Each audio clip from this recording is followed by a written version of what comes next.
What's up, everybody? Welcome back. Appreciate you all for stopping by. Thank you all for the support. This week we hit 3,000 subscribers, and I don't want to belabor it too long here, but it happened so fast it's almost unreal. And I appreciate it. This is all you all, sponsoring the video with the comments, with the thumbs up, with sharing, with liking, watching. I appreciate it.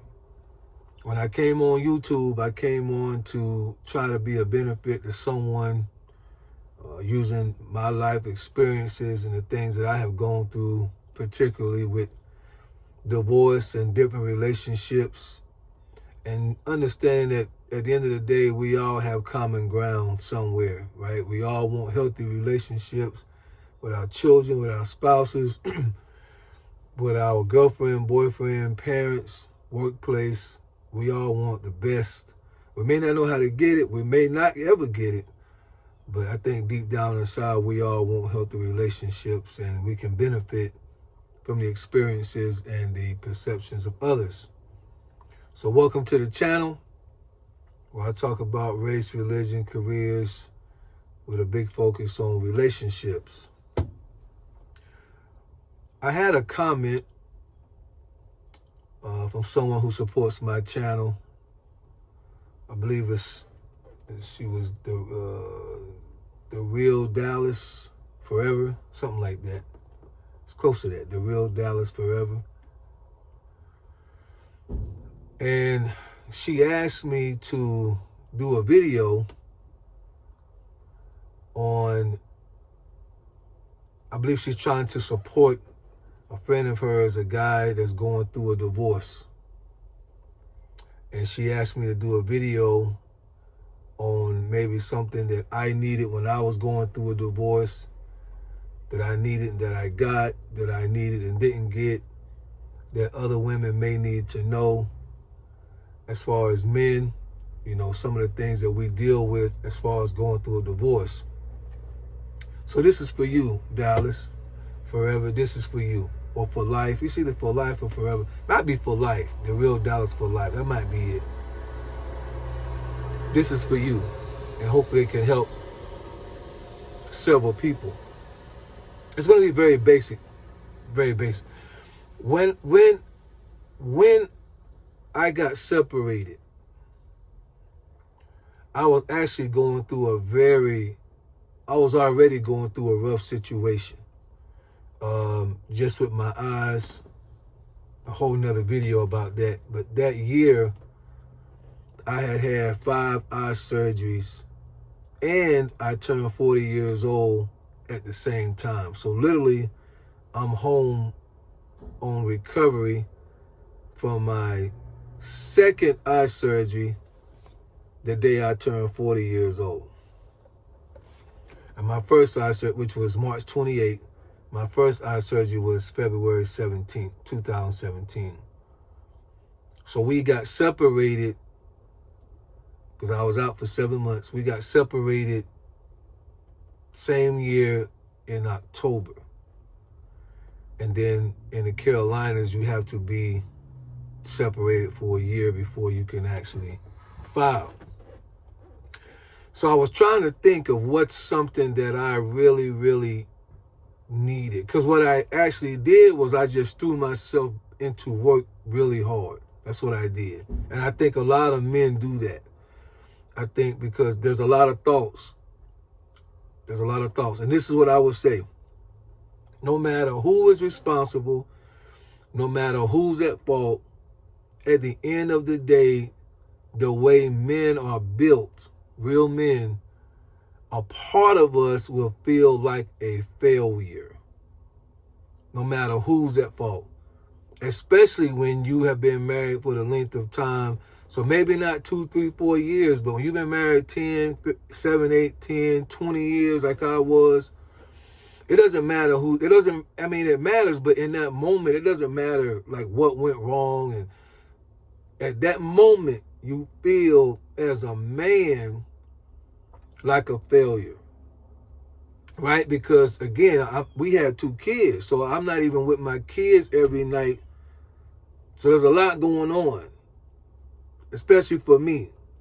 Unless I was out of town working, there was never a night since my children were born that I was not in the house fulfilling my role as a protector of that home.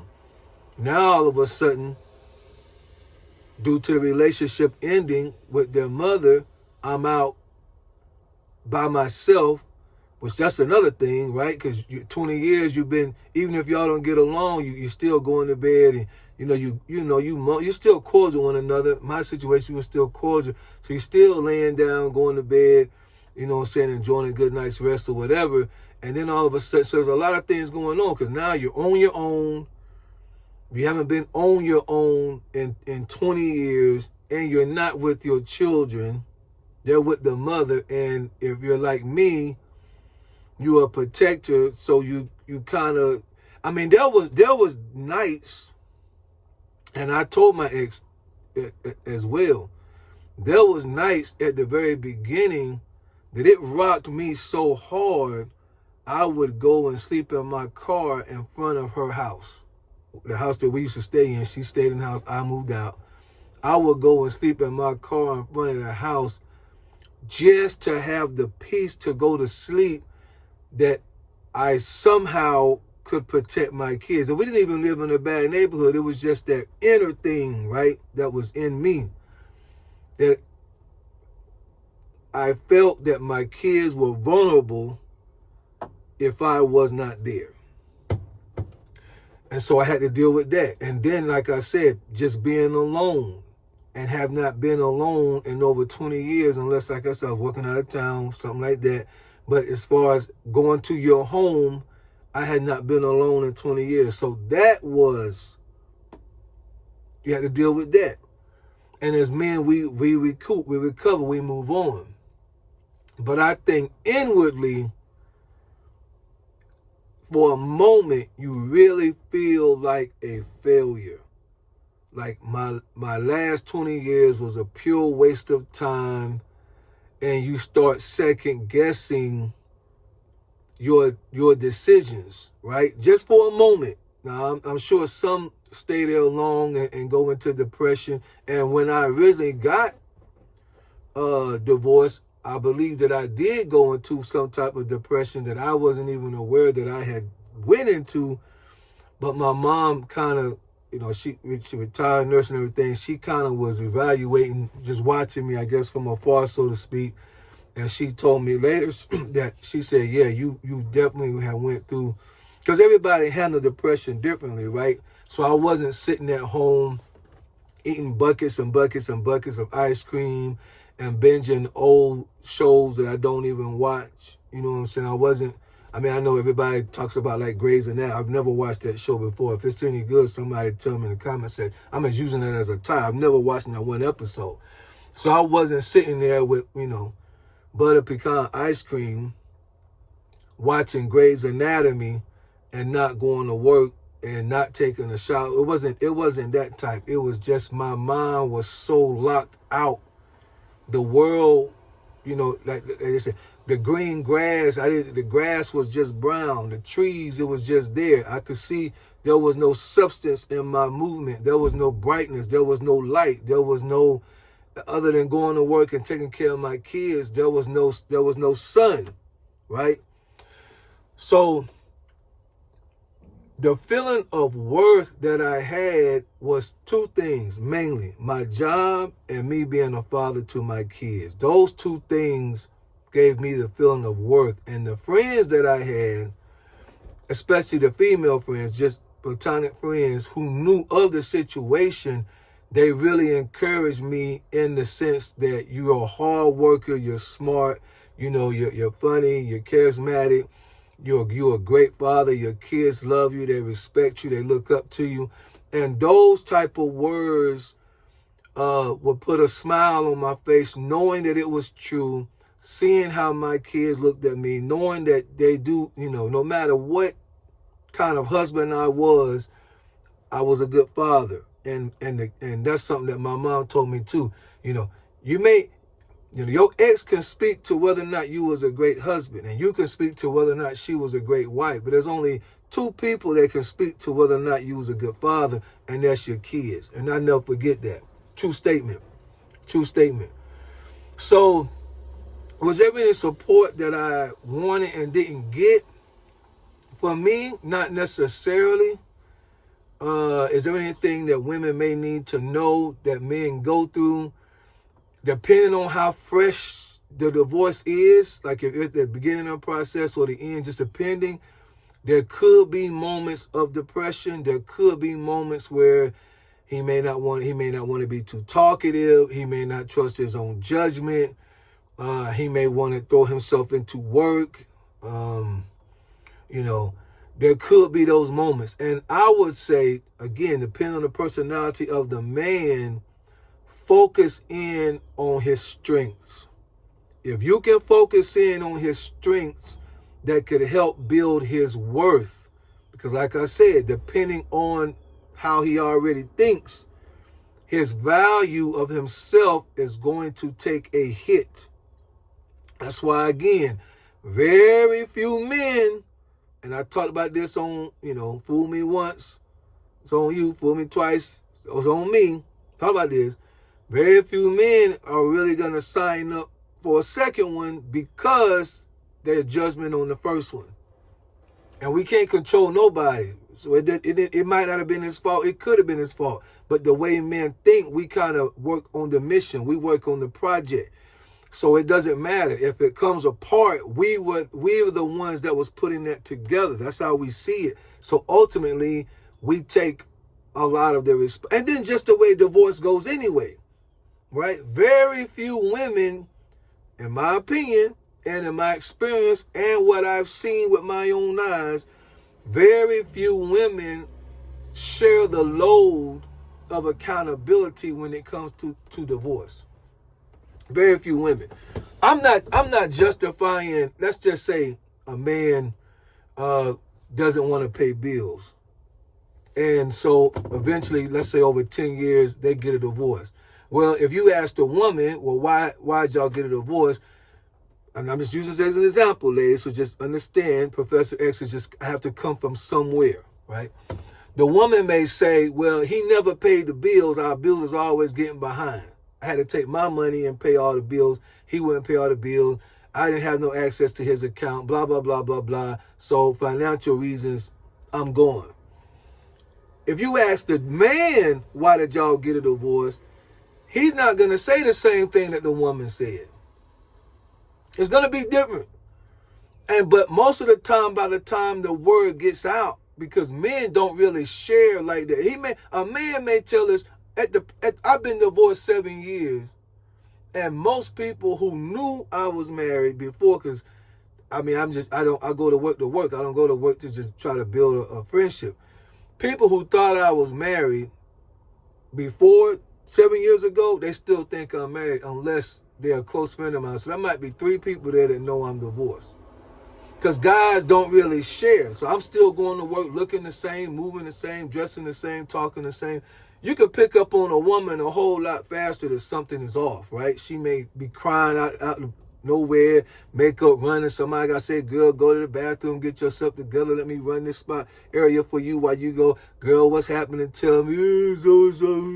They got to cry together. It's okay, honey. He remind me of my ex, men. They blah, blah, blah. A man ain't really going to do that. He going to come to work and function pretty much the same. So the only one that's really going to tell it is the woman. So most of the time, and then again, most women are the ones filed for divorce. So most of the time, the main story you hear is coming from a woman. Nobody cares about the side of a man. She was done wrong. At any point in the marriage, if she was done wrong, the man got to take responsibility for that. And y'all know I'm telling the truth. And man, you can give me a thumbs up in the comment. Y'all know I'm telling the truth. At any given time, if he messed up any given time, he come home drunk any given time, she can use that. And that's all people care about. When you came home drunk and broke all the plates in the house, man, that was 20 years ago. What are you talking about? And then when you go to say, but nobody care about that. You a man, you gotta suck that up, right? Man, don't nobody care about that. We go to talking, we just whining. That's the best we can do. We go to saying what really happened, we just whining, right? Because we know the woman didn't, more than likely, she didn't punch us in the face. She wasn't beating us up. I mean, I know some men, they are suffering from the physical part, getting, lumped up by their wife. But for the most part, wives are not knocking, they're not Deontay Wilder and they husbands. So nobody really cares when it comes to a man. So I think the best way, Miss Dallas, for life, I believe, to support is to focus on his strengths. Remind him of his worth. A mechanic, good father, school teacher, fireman, police officer. Focus on that. If you're a police officer, so to speak, right? When you talk to him, when you text him, when you reach out, and you know he's good and he has a lot of value in his job, hey, tell me about the case you're working on. Did y'all find that teenage boy that broke in that old lady house? What happened to the car that was on fire behind Walmart? What was the deal with that? Well, I saw it on the news. I meant to ask you about it. Just build his worth. That's what I would say. That's probably the number one thing that I would say if you're a female and you're supporting, working with, trying to, be friends with a guy that's going through a divorce. As men, we may not share a lot because a lot of stuff is going to get internalized. We're trying not to keep we're trying to keep these emotions at bay, and that's not always healthy, but it's just part of the culture of men. Sometimes we don't really share like we should. We're not really going to, somebody's got to put it. We're not just going to go to therapy on our own, and you might want to recommend that. You might want to recommend that he just goes to therapy and have a safe place to be able to share his side of the story, if nothing else. So that's a good one too. I did go to therapy. I went on my own, but like I said, I enjoyed the engagement of psychology and therapy. So I'm probably a little different than most. I don't want to go to the dentist and get my teeth worked on. I don't want to hear the drill in my mouth. So that's what I would, I got to work to do that one. But going to therapy, nah, that's too easy. But for most men, so they say, they don't want to go. So focus on his strengths, focus on his value, focus on his worth, and just continue to be there for him. Listen to his story. If he opens up to talk about it, just listen to his story. Try to find some truth in it, something that can be agreed on. Not that you just have to be agreeable for the sake of being agreeable, but if he says something, because again, the worth there, I'm not sure, I'm not certain. All of a sudden, especially, y'all already know, once the divorce happens, once the separation comes, the man is the biggest donkey ever, right? That's just the way it's going to be from the other person. There ain't nothing you can do is right. Like, ain't nothing you can do. And then, like in my case, you had child support coming. I was getting hit, bam, bam, bam, bam, bam. It was rough. It was rough. But like I said, I put my head down, went to work, and before you know it, time moves on, and the grass gets greener again. The trees, the leaves, they blossom, and you realize that life moves on, and you get to a place where I feel like I am today, where you can look back and help somebody. It was funny because early on, one of my first videos, the one I think that caught traction, somebody in the comment section, one of the very few ones that actually made me like, okay, come on now. But it was funny. It was funny because people don't really think, but all the time. But some joker in the comments said, so basically you walked off a cliff and now you're trying to help other people. Like, that's exactly what I'm trying to do. Would you rather I walk off the cliff and not tell you that it's here? So, but that takes time. It takes time. You have to live long enough to realize that these things will pass. This too shall pass. And then the sun shines again. The clouds move out the way. And you reach back and you try to help people. So hopefully that has helped you. like I said, it's tough being a woman trying to support a man through it because of the way that we already feel anyway. So you kind of just got to focus on the value that the man brings to the table and just continue to be their friend through it all. And hopefully he can get through it. So anyway, I hope this helps somebody. Like I said, just responding to a comment. If you have any questions, comments that you don't want to put in the comments, or maybe something that you want me to cover, a topic, a story, a situation you want to hear my perspective on, email me at professorx7942@gmail.com. I read all my emails and I will respond. All right, appreciate y'all. Again, thanks for the subscribers and the support.